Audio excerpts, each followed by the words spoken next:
এটা flower vase drawing করা হয়েছে লাইন ড্রয়িংয়ের উপরে,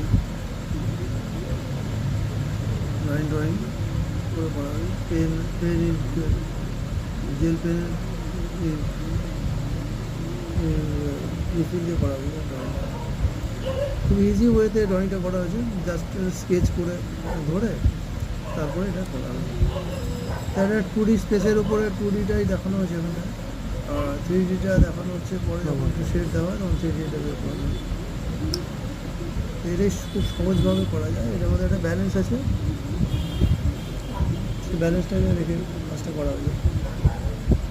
যেমন ভার্টিক্যাল একটা লাইন দেওয়া হয়েছে, আর হরাইজন্টালি এটাকে ডিভাইড করে এটাকে ধরা হয়েছে ড্রয়িংটাকে।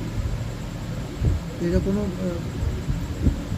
ছবি দেখে করা নয়, এটা হচ্ছে বা কোনো কিছু স্কেচ বসিয়ে এরকম করা হয়নি, কোনো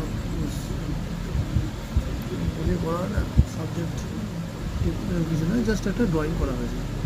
এরকমই আঁকতে বলা হয়েছে, তাই জন্য এই যেটা করা প্রয়োজন। এর মধ্যে একটু শেডিংও করা আছে, এই যে শেডটা দিচ্ছি। এইভাবে জাস্ট একটা ড্রয়িংটা করলে আরও ফ্রেশ হবে, আর একটু আরও ফ্রেশ করে করলে আরও ভালো হবে।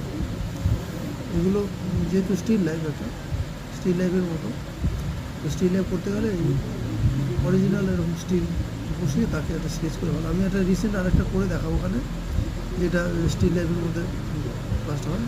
এটা সিগনেচারও করেছি খুব ইজিলি দেখার জন্য। Thank you.